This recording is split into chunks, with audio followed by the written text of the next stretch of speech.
সমুদ্র উপকূলে ঘূর্ণিঝড় রিমালের তাণ্ডব, তীব্র বাতাসে গাছপালা উপড়ে যাওয়ার উপক্রম। জ্বর থেকে পরিবারকে নিয়ে আশ্রয়কেন্দ্রে যাওয়ার সময় পানির তোড়ে ডুবে একজনের মৃত্যু হয়।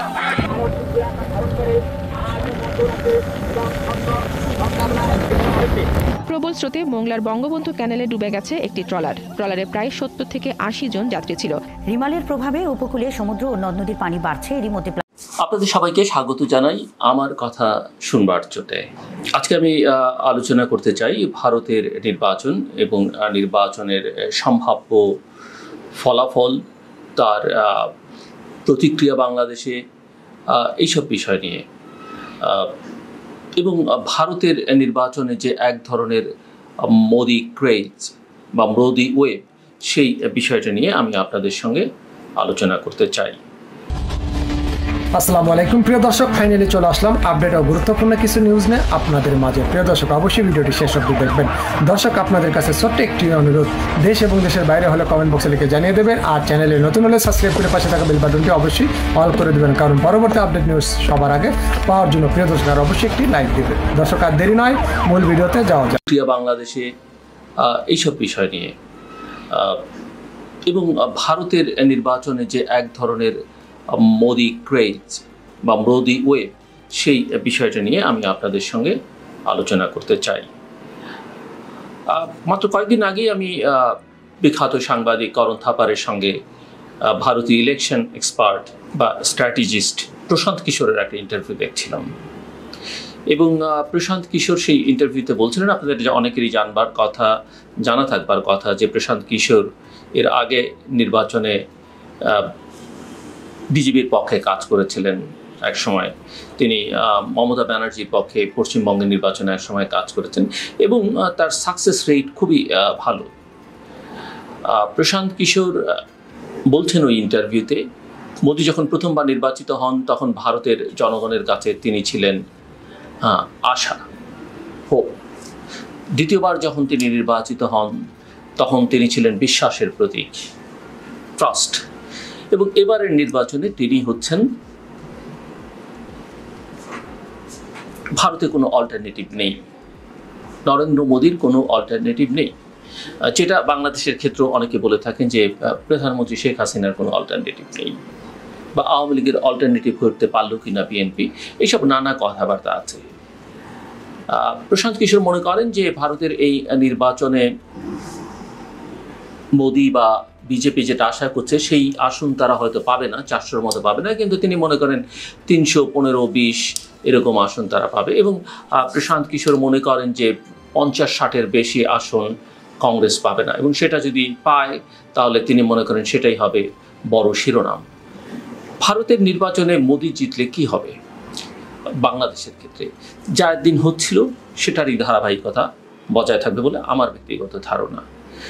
ভারতের নির্বাচনে যদি ইন্ডিয়া জোট জেতে, কংগ্রেস নেতৃত্বাধীন ইন্ডিয়া জোট জেতে, বা অন্য কেউ কোনো মিরাকলের কারণে আসে, সেটা কোনো জিরো পসিবিলিটিও নেই, তাহলে কি হবে? তাহলে যা হচ্ছে তাই হবে। ভারতের establishment, Chanakyapuri, South Block, research and analysis wing, political leadership বাংলাদেশের সঙ্গে মোটা দাগের সম্পর্কের ক্ষেত্রে একই ধারা অব্যাহত রাখবে তাদের ফরেন পলিসিতে। তাদের মধ্যে এক ধরনের জাতীয় ঐকমত্য আছে।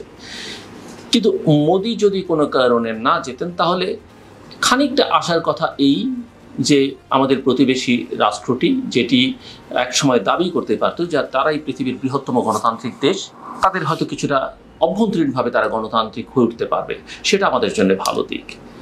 ভারত যেটা ধর্মভিত্তিক রাষ্ট্রে পরিণত হয়েছে, সেখান থেকে হয়তো ভারতের যে ঐতিহ্য, যে একটা ধর্মনিরপেক্ষ রাষ্ট্র, সে জায়গায় হয়তো ভারত ফেরত যেতে পারে।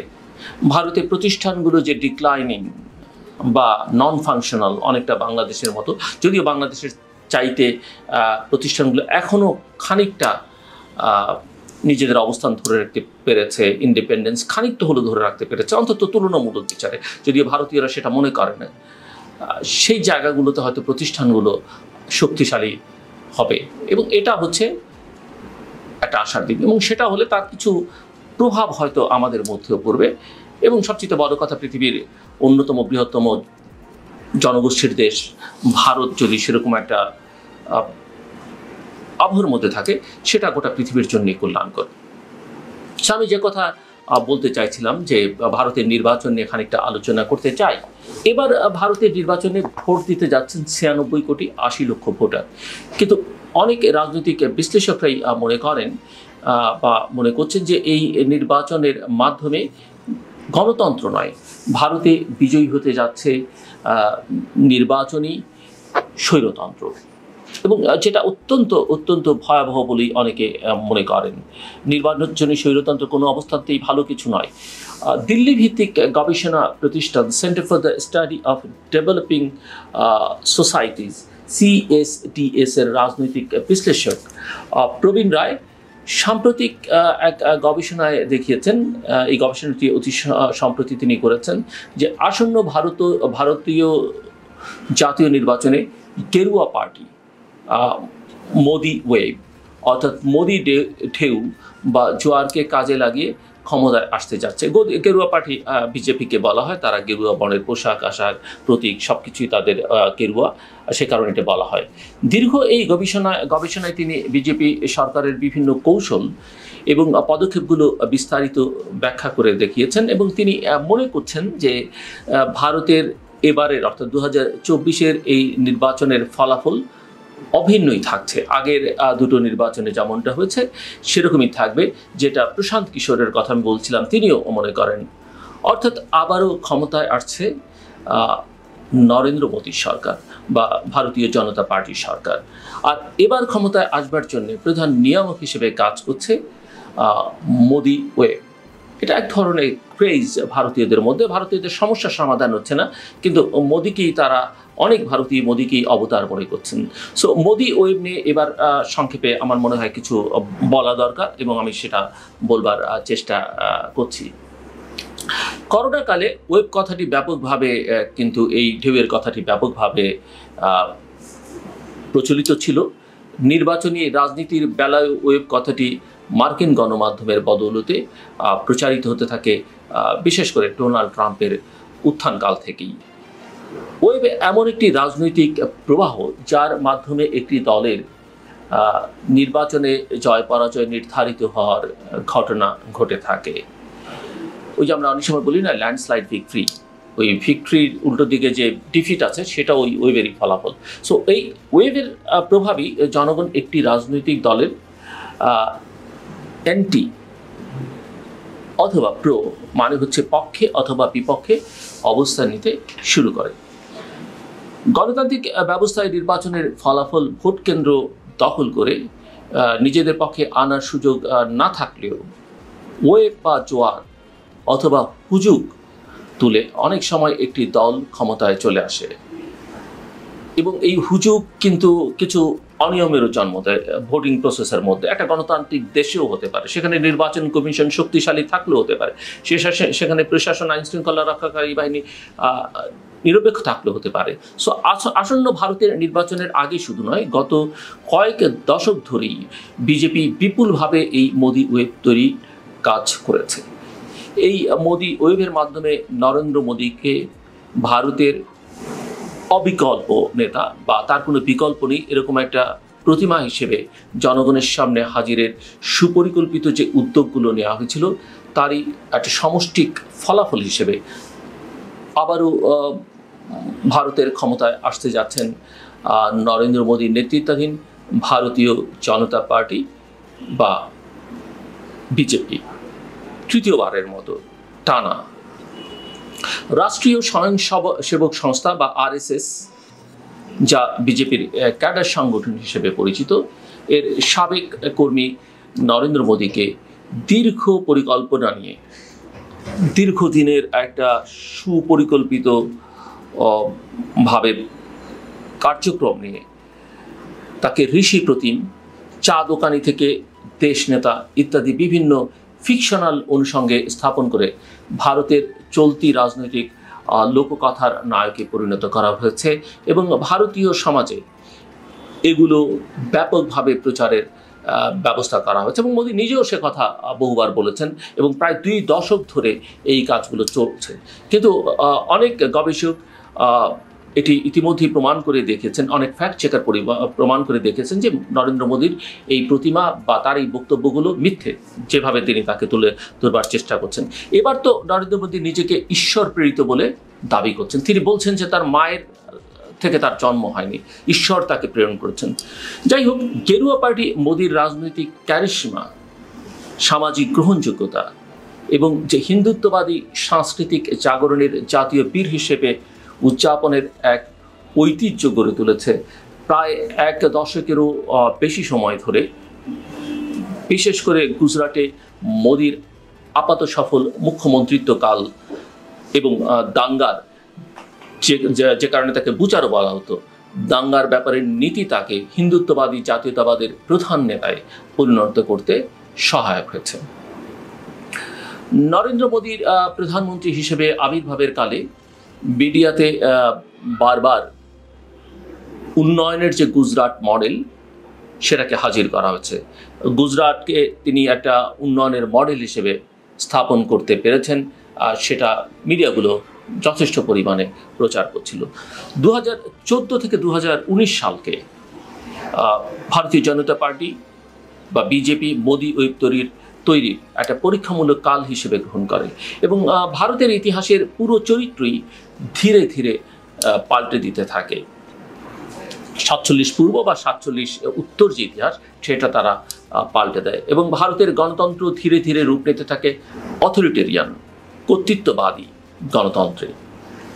মুসলিমদের শত্রু হিসেবে চিহ্নিত করা, বিরোধী মতকে দেশদ্রোহিতার তকমা দিয়ে দমন করা, সাধারণ মানুষকে হিন্দুত্ববাদী ভারতের স্বপ্নে দীক্ষিত করবার জন্যে মোদীকে প্র্যাকটিসিং হিন্দু হিসেবে হাজির করা, নিয়মিত মন্দিরে পূজা অর্চনার ছবি প্রচার, আর মুখে বারবার গণতন্ত্রের কথা, তার যোগ ব্যায়ামের কথা, যোগার চর্চার কথা, সবার অধিকারের কথা বলা, আর সামাজিকভাবে বিজেপির বিভিন্ন সংগঠনের মাধ্যমে তাদের নানা রকমের এর আগে আমি একটা ভিডিওতে বলেছি তারা সিভিল সোসাইটিকে, মিডিয়াকে, সাংস্কৃতিক কর্মীদের কীভাবে ব্যবহার করে। সো বিভিন্ন সংগঠনের মাধ্যমে হিন্দুত্ববাদী সাংস্কৃতিক জাগরণের জোয়ার তৈরি করা এবং এর প্রাণ পুরুষ হিসেবে ঋষি মোদীকে, আমি কোট আনকোট বলছি, ঋষি মোদীকে হাজির করবার মধ্য দিয়ে মোদী ওয়েব এখন চূড়ান্ত পর্যায়ে আছে এবং এতটাই চূড়ান্ত পর্যায়ে আছে যেটা অনেকেই বলছেন যে ভারতকে ভয়াবহ বিপর্যয়ের দিকে নিয়ে যাবে। এরপর এবার মোদী জিতলে এরপরে ভারতে আর কোনোদিন নির্বাচন হবে কিনা সেটাই একটা বড় প্রশ্ন অনেকে তুলছেন। সো বৃহত্তর হিন্দু জনগোষ্ঠীর মধ্যে হিন্দুত্ববাদী আবেগ উস্কে দেওয়া, ভারতের জনগণকে নিজের পরিবারের লোক হিসেবে চিহ্নিত করা, নিজের সঙ্গে জনগণের সম্পর্ককে প্রাতিষ্ঠানিক করবার বদলে ব্যক্তিগত কাঠামোর মধ্যে দেখা, মিডিয়াতে, ভারতীয় মিডিয়াতে সংখ্যাগুরু বা সংখ্যাগুরু সম্প্রদায়ের জন্যে নেয়া বিভিন্ন উন্নয়ন কর্মসূচিকে জনগণের জন্যে, দেশের জন্য নেয়া উন্নয়ন কর্মসূচি হিসেবে দেখা, সোশ্যাল মিডিয়াতে বা সামাজিক যোগাযোগ মাধ্যমগুলোতে প্রচুর ফেক নিউজ, প্রোপাগান্ডা, রিউমার ছড়ানো, মূল ধারার মিডিয়াতে অর্থাৎ মেইন স্ট্রিম মিডিয়াতে বিজেপির একচ্ছত্র নিয়ন্ত্রণ, স্বাধীন চিন্তার চরম দমন, কিন্তু সেটাকে দেশের অগ্রগতির জন্য জরুরি কাজ হিসেবে প্রচার ইত্যাদি হচ্ছে বা ইত্যাদি কার্যক্রম, বিভিন্ন কর্মসূচি মোদী ওয়েব তৈরিতে বিপুল ভূমিকা রেখেছে বলে দেখিয়েছেন প্রবীণ রায়, যার কথা আমি শুরুতেই বলছিলাম, যে গবেষকের কথা। ভারতের গণতন্ত্রের প্রাতিষ্ঠানিক রূপের পক্ষে যা কিছু ক্ষতিকর, নরেন্দ্র মোদী সেগুলোকে দেশের গৌরব হিসেবে আখ্যায়িত করে হিন্দু সংখ্যাগরিষ্ঠ অনেক শিক্ষিত লোকদেরকেও আকৃষ্ট করতে পেরেছেন। ভারতকে এটা হিন্দু রাষ্ট্র হিসেবে পরিণত করতে চাইছেন, ইন্ডিয়া নামও বদলে ফেলে এখন সেটাকে ভারত বলছেন। ফলে ভারতের গণতন্ত্র এখন কেবল একটা খোলস হিসেবেই টিকে থাকবে বলে অনেকেই আশঙ্কা প্রকাশ করছেন এবং তারা বলছেন যে ভারতে আসলে কোনো প্রতিষ্ঠান কাজ করছে না, ভারতে এখন কোনো মূল্যবোধ নেই, ভারতে এখন কোনো সিভিক স্পেস নেই, ভারতে বিরোধীর মত প্রকাশের কোনো সুযোগ নেই, এমনকি নির্বাচন কমিশন, জুডিশিয়ারিও নানা কারণে প্রশ্নবিদ্ধ। সো নির্বাচনের আগে বিশাল আয়োজন করে রাম মন্দির উদ্বোধন, মুসলিম বিরোধী নাগরিক আইন কার্যকর করা, এর আগে কাশ্মীরের বিশেষ সাংবিধানিক মর্যাদা, আর্টিকেল 370, বাতিল করা ইত্যাদি বহুত্ববাদী গণতন্ত্রের বিরুদ্ধে কাজগুলোকে, এই যে বহুত্ববাদী গণতন্ত্রের যেটা ভারতীয় গণতন্ত্রের সৌন্দর্য, সেগুলোর বিরুদ্ধের কাজগুলোকে ভারতের এগিয়ে যাওয়া এবং সমৃদ্ধির পথে যাত্রা হিসেবে প্রচার করে হিন্দুত্ববাদী সাধারণ জনতার কাছে নরেন্দ্র মোদীকে এক বিকল্পহীন নেতা রূপে হাজির করা হয়েছে, যে মিস্টার মোদীর আর কোনো বিকল্প ভারতে নেই। অন্যদিকে দুর্বল বিরোধী দল, শক্তিশালী প্রতিরোধ না থাকবার কারণে, যেটা বাংলাদেশের ক্ষেত্রে আমরা দেখতে পাই, ভারতের সাধারণ মানুষের চোখে মোদীর বিকল্প কেবলই মোদী, এবং তিনি তো এখন ঈশ্বরের প্রতিনিধি বা ঈশ্বরের সন্তান, ঈশ্বর থেকে এসেছেন, তিনি নিজেই সেটা দাবি করছেন। বাংলাদেশে এই প্রবণতা কখনো কখনো আমরা দেখেছি। যাই হোক, বিজেপির নিকট প্রতিযোগী কংগ্রেসের নেতা রাহুল গান্ধীর সঙ্গে মোদীর জনপ্রিয়তার একটা তুলনা উঠে এসছে CSDS এর একটি জরিপে, এবং সেটাতে দেখা যায় 2014 সালে রাহুলের জনপ্রিয়তা ছিল 35% শতকরা হিসেবে, আর মিস্টার নরেন্দ্র মোদীর ছিল শতকরা 44%। 2019 সালে রাহুল 14, রাহুল গান্ধী, নরেন্দ্র মোদী 24। 2023 সালে রাহুল গান্ধী 32 আর নরেন্দ্র মোদী 50% জনপ্রিয়তা অর্জন করেছেন, এবং ওই জরিপ এটা এই 3 বছরের 14, 19 এবং 23-এর হিসেবে দেখাচ্ছে। ভারতীয় গণতন্ত্রের ইতিহাসে নরেন্দ্র মোদীর আমলে অভাবনীয় অবনতি ঘটেছে গণতান্ত্রিক প্রতিষ্ঠানগুলোর। এটি নিয়ে তর্ক করবার কোনো সুযোগ আছে বলে আমার কাছে মনে হয় না। ভারতীয় কোনো বুদ্ধিজীবী যারা মোদীর বলের বাইরে, তারা এটা বলছেন না, তারাও এটা বলছেন। এবং আইন আদালতে মোদীর জনপ্রিয়তাবাদী রাজনীতির প্রভাবের বাইরে নেই, নির্বাচন কমিশনও নেই। অনেক বিষয়ে আদালতের রায় রাজনৈতিক বিশ্লেষকদের, ভারতীয় রাজনৈতিক বিশ্লেষকদের কিন্তু বিস্মিত করেছে। আদালতের রায় বাবরি মসজিদ হয়ে যায় রাম মন্দির, আর এর ফলে মোদী ওয়েভের একটা লেজিটিমেসি বা বৈধতা সাধারণ মানুষের কাছে তৈরি হতে থাকে, এবং আদালত অন্যান্য প্রতিষ্ঠানগুলোকে তারা বেশ ভালোভাবে ব্যবহার করেছে। সংখ্যাগরিষ্ঠ হিন্দুদের মাঝে গ্রহণযোগ্যতা আরও বেড়ে যায় নরেন্দ্র মোদীর এবং তার দল, ওই গেরুয়া পার্টির বা বিজেপির।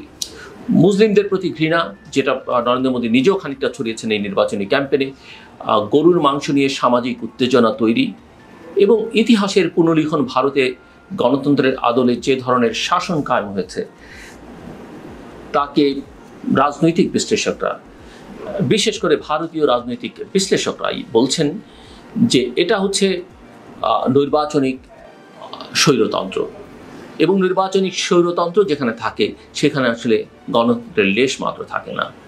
ভারতের পাঠ্য বইগুলো থেকে মুসলিম আমলের ইতিহাস বাদ দেয়া, ইসলামী স্থানগুলোর হিন্দু নামকরণ ইত্যাদি বিভিন্ন উদ্যোগেও ভারতের সামাজিক স্তরের বৈচিত্র্য ও সহনশীলতার ঐতিহ্যকে ক্ষতিগ্রস্ত করেছে। বাংলাদেশের পাঠ্যপুস্তকের ক্ষেত্রেও আমরা ওর একটা প্রভাব কিন্তু দেখেছি, কারণ অনেকেই মনে করেন বাংলাদেশের অনেক কিছুই ভারত দ্বারা প্রভাবিত।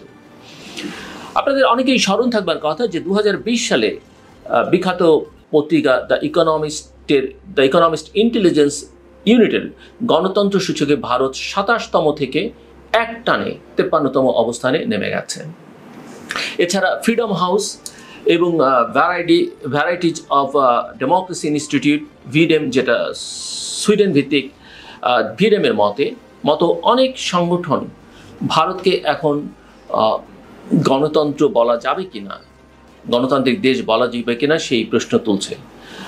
ভিডেম তো ভারতকে একটি নির্বাচিত স্বৈরতন্ত্র বলে আখ্যায়িত করেছে, এবং আমি শুনেছি যে ভারত বা নরেন্দ্র মোদী সরকার চাইছে এখন ভারতীয় কিছু থিঙ্ক ট্যাঙ্কের মাধ্যমে এই ধরনের সূচক বা গবেষণা, সূচক ভিত্তিক যে গবেষণা, সেটি তৈরি করবার জন্য যাতে ভারতকে গণতান্ত্রিক দেশ হিসেবে দেখানো যায়।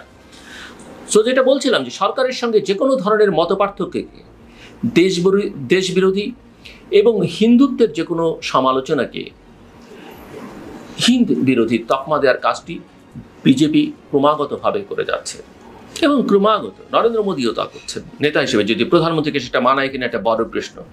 এবং এসব করে ভারতীয় জনতা পার্টি তার শাসনের যে কোনো ধরনের বিরোধিতাকে অন্যায্য ও অবৈধ হিসেবে জনমনে প্রতিষ্ঠা করতে সক্ষম হয়েছে। আমরা বাংলাদেশের আলোচনায় অনেক সময় জানি এবং আপনাদের অনেকেরই জানবার কথা পিউ রিসার্চ সেন্টারের কথা। পিউ রিসার্চ সেন্টারের 2023 সালের গ্লোবাল অ্যাটিটিউড সার্ভেতে দেখা গেছে জরিপকারীদের মানে যাদের মধ্যে জরিপ করা হয়েছিল তাদের যারা জরিপ করছিলেন তাদের প্রশ্নের জবাবে আশ্চর্যজনকভাবে 85% ভারতীয় উত্তরদাতা বলেছেন যে কর্তৃত্ববাদী শাসনকেই তারা তাদের দেশের জন্য ভালো মনে করেন। Very unfortunate. মোট 24টি দেশের মধ্যে এই জরিপে এমন প্রতিক্রিয়া ভারতেই সবচেয়ে বেশি দেখা গেছে। গণতান্ত্রিক ভারত, বিশ্বের সবচেয়ে বড় গণতান্ত্রিক দেশ হিসেবে পরিচিত ভারত, তার 85% জনগণ কর্তৃত্ববাদী শাসনকেই পছন্দ করেন। কোথায় মোদি ওয়েব ভারতকে নিয়ে গেছে? সো পিউ রিসার্চ সেন্টারের এই জরিপের ফল থেকে সহজেই বুঝতে পারা যাচ্ছে যে মোদি ওয়েবকে কাজে লাগিয়ে ভারতের সামাজিক স্তরে গণতান্ত্রিক আবরণে এক ধরনের গণতান্ত্রিক তথাকথিত আবরণে স্বৈরতন্ত্র এবং হিন্দুত্ববাদী শাসনকে শক্তিশালী ভিত্তির উপর স্থাপন করা হয়েছে ইতোমধ্যেই। প্রবলভাবে মোদি কাল্ট বা ব্যক্তি পূজার সংস্কৃতি তৈরি করা হয়েছে, যেটা পৃথিবীর অনেক অথরিটেরিয়ান বা টোটালিটেরিয়ান দেশে আমরা দেখতে পাই। প্রবীণ রায় তার Modi wave leadership, legitimation and institutionalisation in Indian politics নামক গবেষণায় এই বিষয়গুলোর বিস্তারিত তুলে ধরেছেন। লেখক এবং গবেষক প্রবীণ রায় আসন্ন নির্বাচনে ভারতীয় জনতা পার্টি বা বিজেপি, যেটা নরেন্দ্র মোদীর পার্টি, তার জয়ী হওয়াকে যাতে কোনো সারপ্রাইজ বা বিস্ময় হিসেবে না দেখা হয় এবং দেশ বিদেশের সাংবাদিকরা যাতে নরেন্দ্র মোদীর আবারও ক্ষমতায় আসবার প্রকৃত চিত্র সহজে বুঝতে পারেন, তাই তিনি এই বিষয়টি সামনে এনেছেন বলে এক মন্তব্যে জানিয়েছেন।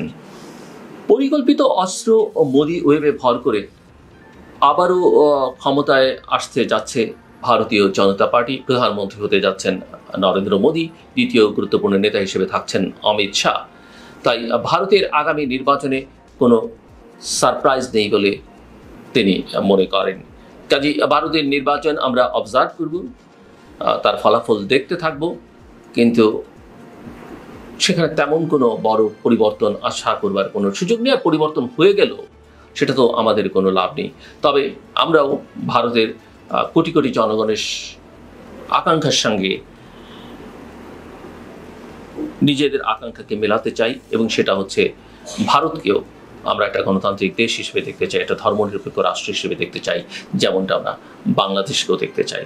আমার কথা শুনবার জন্য আপনাদের অসংখ্য ধন্যবাদ। আপনাদের সবার জন্য শুভকামনা।